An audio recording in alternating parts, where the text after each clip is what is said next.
Hello and welcome to the daily newscast within the United Countries special by First Ukraine. You can find us at the frequencies available at our website firstya.com. I'm Yulia Reshitko and thank you for joining us.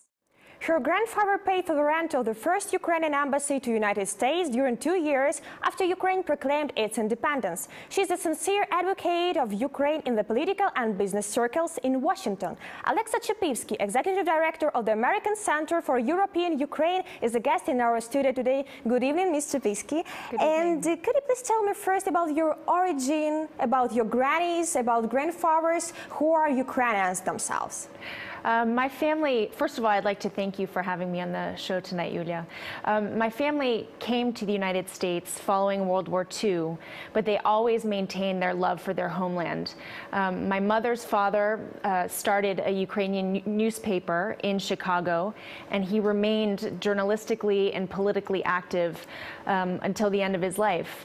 My father's parents, when they arrived in their new village in Illinois, they used to create exhibitions about Ukrainian culture so that they could teach their neighbors about Ukraine. So they passed those values on to me and to my brother. And today, Americans of Ukrainian descent are now more than ever trying to do all that they can to channel their energies to help do something positive for the situation here in Ukraine, to help it in its trajectory towards Europe, and to help it in maintaining its sovereignty and its territorial integrity in light of the Russian invasion. Alexa, you're the Executive Director of the American Center for European Ukraine. Could you please specify what is the goal of this organization and what are the main requirements probably for you to perform in this organization? The American Center for European Ukraine, our mission is to educate and to inform key influencers and decision makers in Washington about Ukraine's political and economic progress towards Europe. We do this through various ways. We advocate for Ukraine through various channels. For example, we publish a twice-monthly bulletin with original content written by legislators, policymakers, journalists, and other top experts in Ukraine, in the United States. Our bulletin is currently reaching over 15,000 key influencers, not only in the United States, but around the world. And we also organize events in order to raise Ukraine's profile in Washington. And recently you organized like the two-day business and cultural meeting, and that was connected with Maidan also, and the businesses of Americans in Ukraine. Could you please tell us more about the first day of cultural this event and the second day of business one? Of course, in U.S. Congress, they have many priorities, and our goal was to keep Ukraine hot, to keep it on the agenda, to keep it relevant to these decision makers in Congress. And so we decided to hold a two-day event there in order to keep these influencers invested in Ukraine and keep them informed. The first day involved a reception featuring an exhibit called Maidan, Ukraine, Road to Freedom. It was curated, and it was the brainchild of Serhiy Fomenko, or Foma, who, as you know, is the lead singer of the band Mandre. He curated the whole thing. It's a collection of artifacts, photographs, paintings, film, and music from Maidan. He collected all of these things, and with the help of the Dar Foundation, the exhibit has already visited Berlin's Checkpoint Charlie Museum, London, New York, Los Angeles, and now Washington, D.C. And for the second day, business circles were involved. And could you please tell me which officials or famous businessmen took part in this event?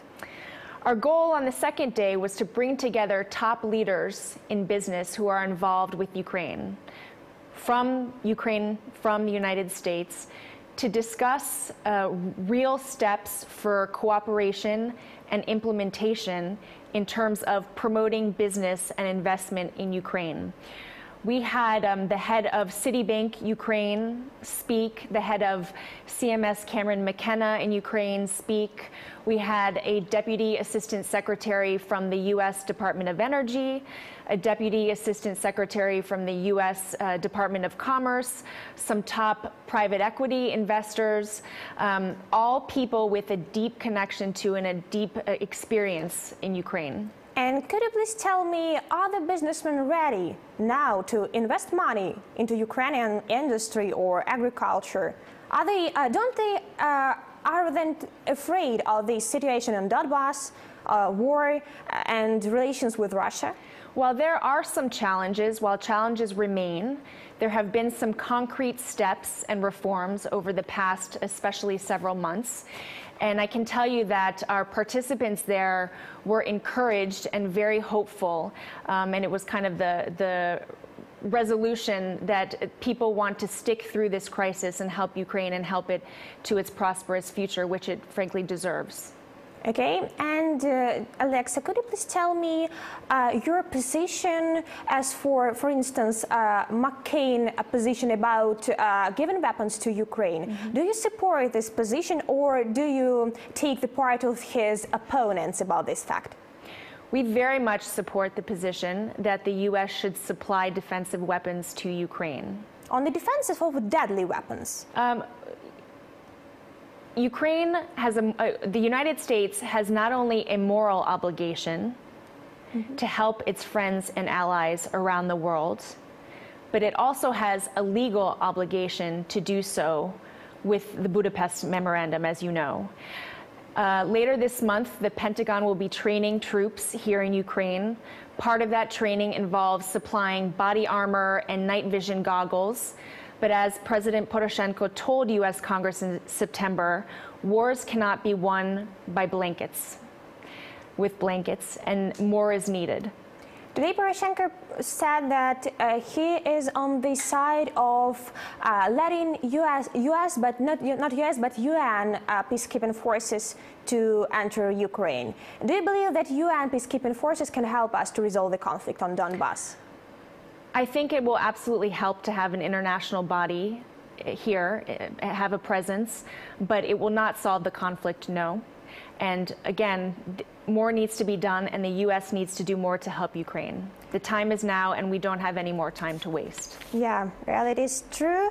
And could you please tell me more about your activity, not in this American Center for European Ukraine, but in other organizations, for instance? I direct the program on the world economy at the Aspen Institute, which is a Washington-based think tank, policy center.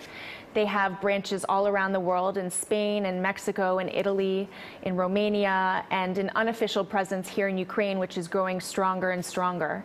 I also started an organization that works to develop and promote promising young people from Ukraine by bringing them to the United States for several weeks and giving them access to educational and pre-professional and leadership development training opportunities. This summer, we will also have a program here in Ukraine for younger Ukrainians. Could you please tell me what is the momentum that pushes you to perform this activity for Ukraine, to be an advocate for Ukraine? Again, it goes back to my family and the values, the environment in which I was raised, the values that were instilled in me. Both sides of my family are from Ukraine, and we have very deep roots in this country, and I've always felt a deep affinity and respect and loyalty to this country. What are your plans for future, for instance, connected with Ukraine, connected with this program for young leaders? Well, the American Center for European Ukraine will continue to advocate for Ukraine in the United States. I'd also like to develop my educational program and to develop these exchanges and see it grow. Again, we were having a program for younger students here in Ukraine so that they will be able to experience a piece of America in Karpaty without having to leave their country because they are younger. Mm-hmm. But we will continue with activity on all sides. It's an important time, and we can't let down now. Thank you very much for your answers, and thank you for coming us, Mrs. Chopivsky. That was Alexa Chopivsky, and it was the United Country Newscast by First Ukraine. You can find more details at our website at firstya.com. Yulia Reshitko was working for you in the studio. We wish you only good news. Take care and goodbye.